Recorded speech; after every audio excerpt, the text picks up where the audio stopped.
രത്നച്ചുരുക്കമുണ്ട്. എന്നുവെച്ചാൽ കർത്താവ് ചോദിക്കുന്ന ചോദ്യമുണ്ട്. നിങ്ങൾക്കെതിരെ 20,000 പേരുമായിട്ട് വരുന്ന പടയാളികളോട് നിങ്ങളുടെ 10,000 പേരെ കൊണ്ട് ചേർത്ത് നിൽക്കാൻ കഴിയുമോ? അപ്പം നമ്മുടെ മെറിറ്റിനെ കുറിച്ചാണ് സംസാരിക്കുന്നത്. എങ്ങനെയാണ് നമ്മൾ ഗ്രേസിലേക്ക് അപ്ലോഡ് ചെയ്യേണ്ടതെന്ന് പറയുകയാണ്.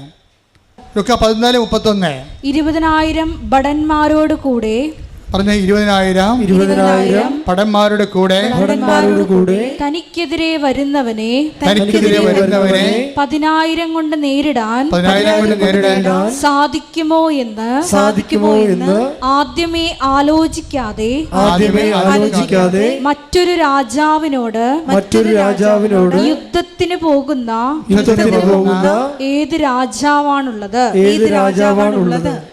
അത് സാധ്യമല്ലെങ്കിൽ അവൻ ദൂരത്തായിരിക്കുമ്പോൾ തന്നെ ദൂതന്മാരെ അയച്ച് സമാധാനത്തിന് അപേക്ഷിക്കും. അതായത് എപ്പോഴും നമ്മൾ ശ്രദ്ധിക്കുക, നമ്മളുടെ ഒരു കഴിവ് അതാണ്. നമ്മുടെ 10,000 നമുക്കുള്ളത്. ഇപ്പം ഇതെല്ലാം ഈ ടൈപ്പ് പാർട്ടിയാണ്. പരീക്ഷ ആയാലും ശരി, മിനി ആയാലും ശരി, സ്വാതി ആയാലും ശരി, അവരുടെ ജീവിത പ്രശ്നങ്ങൾ 20,000-ൻ്റെതാണ് അവരഭിമുഖീകരിക്കുന്നത്. അവർക്കെതിരെ വരുന്ന ജീവിതത്തിൻ്റെ പ്രഷർ അത്രയുണ്ട്. പക്ഷേ ഇവരുടെ കയ്യിൽ അതില്ല.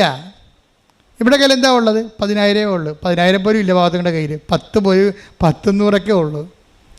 അപ്പോഴെന്താ ചെയ്യേണ്ടതെന്ന് വെച്ച് കഴിഞ്ഞാൽ, ഇതിനെ എങ്ങനെ ഒരു 20,000 പേരോട് ഏറ്റുമുട്ടാൻ എങ്ങനെ നമ്മളെ എംപവർ ചെയ്യാൻ പറ്റുമെന്നാണ് ഉടമ്പടി ആലോചിക്കുന്നത്. ഈ അലീഷ എങ്ങനെ അത് ക്രാക്ക് ചെയ്തത്, മിനി എങ്ങനെ ക്രാക്ക് ചെയ്തത്, സ്വാതി എങ്ങനെ ക്രാക്ക് ചെയ്തത്, ഇവിടെ 20,000 ഇവർക്കുണ്ടായിരുന്ന 10,000-നെ ഇവർക്കെതിരെ വന്ന 20,000-നെതിരെ 40,000 ഉയർത്തി. ഇവിടെ കൃപ ഇവർ വർദ്ധിച്ചു. ഉടമ്പടി അത് ആക്ടിവേറ്റ് ചെയ്യുമ്പോഴൊക്കെ നിങ്ങളുടെ ബലം വർദ്ധിച്ചുകൊണ്ടിരിക്കും. നിങ്ങളുടെ വിശ്വാസത്തിൻ്റെ ബലം, ദൈവസ്നേഹത്തിൻ്റെ ബലമൊക്കെ വർദ്ധിച്ചുകൊണ്ടിരിക്കും. ഈ ബലം വർദ്ധിക്കുന്ന അനുസരിച്ചുകൊണ്ട് ഈ ബലം വർദ്ധിച്ചു കഴിയുമ്പോൾ സ്വാഭാവികമായിട്ട് നിങ്ങൾക്ക് പകരം, എപ്പോഴും ദൈവം പറയും, നിങ്ങൾക്ക് പകരം ഞാൻ എൻ്റെ ദൂതനെ അയക്കും. നിങ്ങൾ എപ്പോഴും നമുക്ക് പകരം ദൈവം നമ്മുടെ ഈ കളത്തിൽ ഇറങ്ങുന്ന ഒരു സമയമുണ്ട്. അത് നമുക്ക് പകരമായിട്ട് ഇറങ്ങുന്നതാണ്.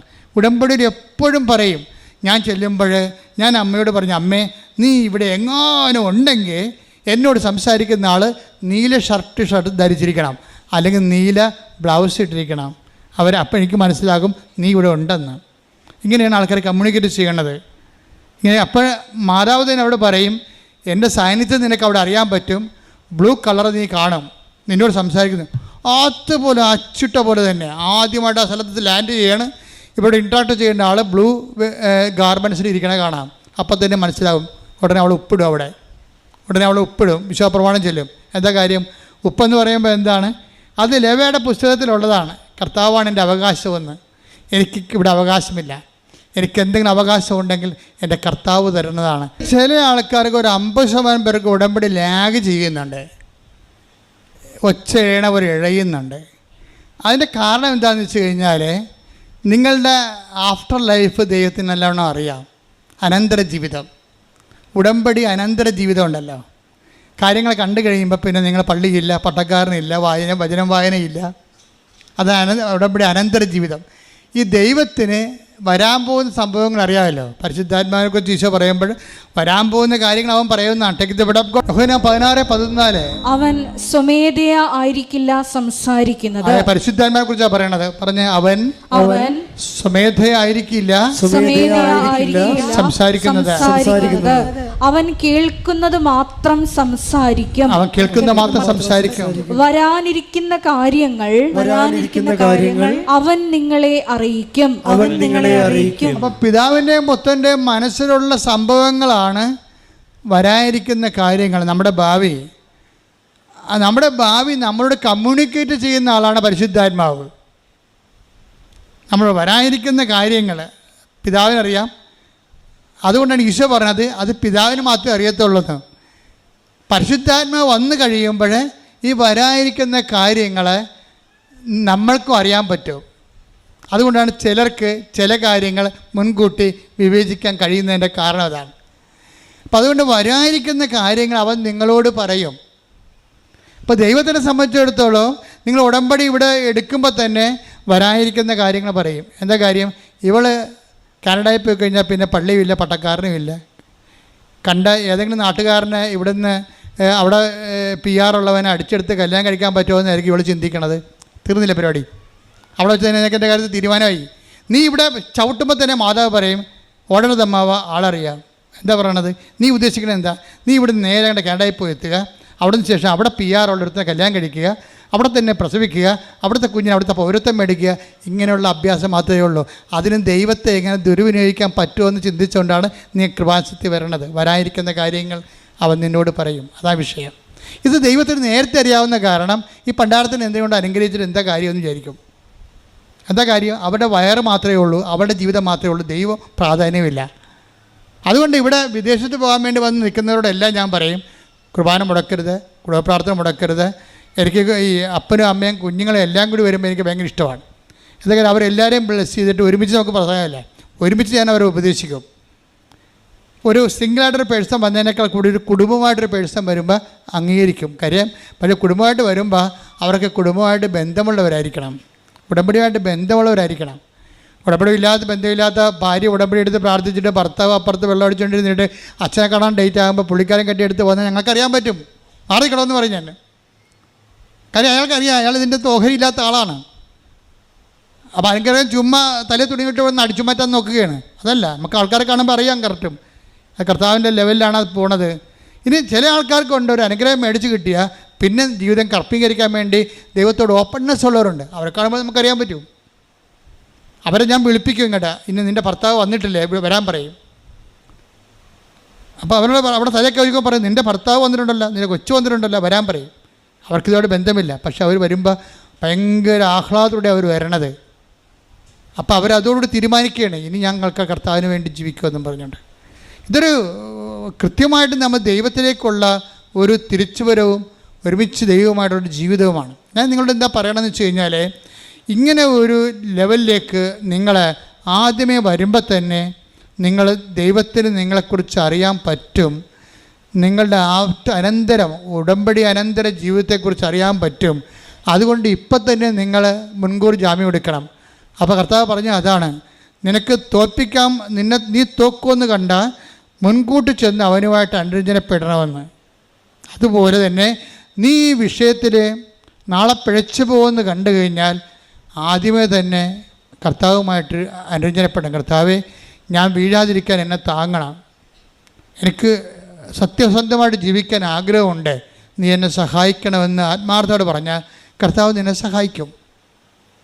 പക്ഷെ അതേസമയം നമ്മൾ ശ്രദ്ധിക്കേണ്ട കാര്യം, ഉടമ്പടി അനന്തര ജീവിതം ഉടമ്പടിയുടെ സമയത്ത് പ്രധാനപ്പെട്ട കാര്യമാണ്. കാര്യം നീ ഒരു കാര്യവും കണ്ടിട്ട് പിന്നെ ഉടമ്പടിയൊക്കെ വലിയ പാടല്ലേ ജീവിക്കാൻ, ആർക്കൊണ്ട് പറ്റുമെന്നൊക്കെ പറഞ്ഞുകൊണ്ടിരിക്കും. ചിലർ കഠിനമാണെന്നൊക്കെ പറയും. അവർക്ക് ചിലപ്പോൾ കഠിനമായിരിക്കും, കഠിനമല്ലെന്ന്. കാരണം അവരുടെ ജീവിതം അങ്ങനെ വഴിപിഴച്ച ജീവിതമായിരിക്കും ചിലപ്പോൾ. ഇപ്പോൾ ഒരു ആവശ്യം വന്നപ്പോൾ മാത്രം ദൈവത്തിലേക്ക് വന്നിട്ട് വല്ലതും ഒക്കണമെങ്കിൽ ഒക്കട്ടെന്ന് വിചാരിച്ചുകൊണ്ടുള്ള ഒരു അഭ്യാസമായിരിക്കും നടത്തുന്നത്. പക്ഷെ അവർക്ക് ഒരു അവസരം ദൈവം തരികയാണ്. അനുഗ്രഹം ലഭിച്ചു കഴിഞ്ഞാൽ പിന്നെ കൃപയിൽ നിൽക്കാൻ ഇതൊരു അവസരമാണ് നിങ്ങൾക്ക്. കർത്താവ് എന്നെ നിലനിർത്തി തരണമെന്ന് നിങ്ങളെ പ്രാർത്ഥിക്കണം. നിലനിർത്തി ഈ അരൂപിയിൽ നിലനിർത്തി തരണമെന്ന് പ്രാർത്ഥിക്കണം. അല്ലെങ്കിൽ ഉള്ള കുഴപ്പം എന്താ നിങ്ങൾക്കറിയാവോ? ഒരുത്തൻ ഒരിക്കൽ രക്ഷപ്പെട്ട് കഴിഞ്ഞാൽ വീണ്ടും അവൻ പഴയ അവസ്ഥയിലേക്ക് ഉടമ്പടി എടുത്തു, നിങ്ങൾ ഉടമ്പടി കൃപയിലേക്ക് വന്നു, വീണ്ടും നിങ്ങൾ വീണുപോയാൽ ഫെബ്രുവരി 6:4 ഒരിക്കൽ പ്രകാശം ലഭിക്കുകയും ഒരിക്കൽ പ്രകാശം ലഭിക്കുകയും സ്വർഗീയ സമ്മാനം ആസ്വദിച്ചറിയുകയും പരിശുദ്ധാത്മാവിൽ പങ്കുകാരാവുകയും ദൈവവചനത്തിന്റെ നന്മയും വരാനിരിക്കുന്ന യുഗത്തിന്റെ ശക്തിയും രുചിച്ചറിയുകയും ചെയ്തവർ വീണു പോവുകയാണെങ്കിൽ അവരെ അനുതാപത്തിലേക്ക് പുനരാനയിക്കുക അസാധ്യമാണ്. ആ ഉടമ്പടി ജീവിതത്തിന് ശേഷം, അനുഗ്രഹം കിട്ടി അഭിഷേകം ലഭിച്ചതിന് ശേഷം വീണ്ടും അളിയാൻ പറഞ്ഞ് ആഘോഷിക്കാൻ പറഞ്ഞ് അങ്ങനെ ആഘോഷിക്കാൻ പോയാൽ പിന്നെ തിരിച്ചു വരാൻ പിന്നെ ഉടമ്പടി എടുത്ത് വിജയിക്കത്തില്ല. അതാണ് വിഷയം. അവനെ പട്ടി എന്നൊക്കെ വിളിക്കണം ദൈവം, പട്ടി പന്നി എന്നൊക്കെ വിളിക്കണം. ഉടമ്പടി എടുത്തതിന് ശേഷം അവൻ വിശുദ്ധി പ്രാപിച്ചു, ദൈവത്തിൻ്റെ കൃപ മനസ്സിലാക്കിയ ശേഷം വീണ്ടും ഏതെങ്കിലും തരത്തിൽ കുരുങ്ങിപ്പോവുകയാണെങ്കിൽ, അവൻ്റെ ജഡികമായ മോഹങ്ങളെ കുരുങ്ങിപ്പോവുകയാണെങ്കിൽ അവന് ദൈവം വിളിക്കുന്നത് പന്നി എന്നാണ്, അല്ലെ പട്ടി എന്നാണ്. അപ്പോൾ അതൊക്കെ മനസ്സിലായില്ലേ? കുളിച്ച പന്നി ചെളി കിടന്ന് വീണ്ടും ഉരുളുന്നു, പട്ടി ഛർദ്ദിച്ചത് തന്നെ പിന്നെയും തിന്നുന്നു. കണ്ടാ, ആ പഴയ മ്ലേച്ഛത വീണ്ടും തിന്നണമെന്നാണ് പറയണത്. നായി ഛർദ്ദിച്ചത് തന്നെ വീണ്ടും ഭക്ഷിക്കുന്നു. ഉടമ്പടി ഉഴപ്പിയിട്ട് പിന്നെ പഴയ ജീവിതത്തിലേക്ക് പോയി കഴിഞ്ഞാൽ വിളിക്കണ വിളിയാണ് ആരും നായായി, പിന്നെ പട്ടിയായി. പട്ടി ഛർദ്ദിച്ചത് തന്നെ വീണ്ടും ഭക്ഷിക്കുന്നു. പഴയ അഴുക്ക് കെട്ട ജീവിതത്തിലേക്ക് പോവുകയാണ്, വീണ്ടും ഭക്ഷിക്കുന്നു. കുളിച്ച പന്നി ചെളിക്കുണ്ടിൽ വീണ്ടും ഉരുളുന്നു എന്ന പഴമൊഴി അവരെ സംബന്ധിച്ച് ശരിയാണ്. അവരെ സംബന്ധിച്ചിടത്തോളം ശരിയാണ്. ഇപ്പം മനസ്സിലായില്ലേ? ഒറ്റ അടക്ക് പോകത്തില്ലെന്ന് മനസ്സിലായില്ലേ? ഇപ്പം നമ്മൾ എപ്പോഴും ഓർത്തേക്കണം, ഇതൊരു ദൈവമായിട്ട് ഇടപെടുന്നത്. ദൈവത്തിന് മരണമില്ലാത്ത കാരണം ഇത് ജീവിതം. ഇപ്പം ഞാൻ ഇന്നലെ അയർലൻഡിൽ നിന്ന് ഒരു അച്ഛൻ വന്നു, എന്നെ അയർലൻഡ് ധ്യാനിപ്പിക്കാൻ കൊണ്ടുപോയ അച്ഛനാണ്. അപ്പോൾ അദ്ദേഹം ചങ്ങനാശ്ശേരിക്കാരനാണ്. അദ്ദേഹം ഇവിടെ വന്നപ്പോൾ എന്നെ കാണാൻ വന്നപ്പോൾ അദ്ദേഹം എന്നോട് എന്ത് സന്തോഷവും സ്നേഹമാണ്. എന്താ പറഞ്ഞാൽ, എൻ്റെ അച്ഛാ, കഴിഞ്ഞ കൊല്ലം അയർലൻഡ് നടത്തിയ ഉടമ്പടിയുടെ ആൾക്കാർ, ഉടമ്പടി ധ്യാനമാണ് അവിടെ നടത്തിയത്, അവർ ഇന്നും നമ്മുടെ എല്ലാ പള്ളികളിലും നിറഞ്ഞു നിൽക്കുകയാണ്. അവരെല്ലാവരും ഇന്ന് കുമ്പസാരിക്കുന്നുണ്ട്, എല്ലാവരും ഇന്ന് കുർബാന സ്വീകരിക്കുന്നുണ്ട്. അവരാരൂപി വിട്ടു പോകണില്ലെന്ന്. എന്തൊരു രസമാണ് കേൾക്കാൻ. ഒരു ഫോളോ അപ്പുമില്ല, ആരും അവിടെ ചെല്ലണില്ല. ഉടമ്പടി അതിൽ തന്നെ സെൽഫായിട്ട് തന്നെ നിങ്ങൾ നിലനിർത്തും. കാര്യം ഉടമ്പടിയിൽ അരൂപി അഭിഷേകം കിട്ടിക്കഴിഞ്ഞാൽ വേറെ അരൂപി നിങ്ങളില്ലെങ്കിൽ അതവിടെ തന്നെ വസിക്കും. അതാണ് പ്രശ്നം. പക്ഷേ ഉണ്ടെങ്കിൽ, വേറെ അരൂപി ഉണ്ടെങ്കിൽ, നീ ഒരു സമാധാനം ആശംസിച്ച് കഴിഞ്ഞാൽ, നീ ഒരു സ്നേഹം ആശംസിച്ച് കഴിഞ്ഞാൽ, നീ ഒരു വിശ്വാസം ആശംസിച്ച് കഴിഞ്ഞാൽ, അതിനോട് സഹകരിക്കാനുള്ള അരൂപി അവിടെ ഇല്ലെങ്കിൽ ഇത് റിട്ടേൺ അടിക്കും. അനുഗ്രഹത്തിൻ്റെയൊക്കെ ഒരു പ്രശ്നം അതാണ്. നീ ഏത് ഭവനത്തിൽ ഇട്ടേക്കപ്പെടുമ്പോൾ 10:12 നിങ്ങൾ ആ ഭവനത്തിൽ പ്രവേശിക്കുമ്പോൾ അതിന് സമാധാനം ആശംസിക്കണം. സമാധാനം പരിശുദ്ധാത്മാവിന്റെ ഫലമാണ് സമാധാനം. ആ ഭവനം അർഹതയുള്ളതാണെങ്കിൽ, അർഹതയുള്ളതാണെങ്കിൽ നിങ്ങളുടെ സമാധാനം അതിൽ വസിക്കട്ടെ. അർഹതയില്ലാത്ത വേറെ അരൂപി ഉണ്ടല്ലോ, വേറെ അരൂപി. സായിപ്പ് വരുമ്പോൾ കവാത്ത് മറക്കത്തില്ലേ? നോട്ട് ഇട്ടിപ്പിക്കാം, അല്ലെങ്കിൽ അവിടെ കൊണ്ടുപോകാം, ഇവിടെ കൊണ്ടുപോകാം ഇതൊക്കെ പറഞ്ഞു വരുമ്പോൾ, അല്ലെങ്കിൽ വേറെ ഭാര്യ ജീവിച്ചിരിക്കുമ്പോൾ തന്നെ വേറെ ഒരു കുറച്ചുകൂടി ഇങ്ങനെ പങ്കുള്ളവരെ കാണുമ്പോൾ ഇവൻ ഇങ്ങനെ ഒലിപ്പിച്ചോണ്ട് നോക്കിക്കഴിഞ്ഞാൽ തന്നെ അരൂപി വേറെയാണെന്ന് മനസ്സിലായില്ലേ? അത് ഭർത്താവിന് മാത്രമല്ല, ഭാര്യയ്ക്കും ബാധകമാണ്.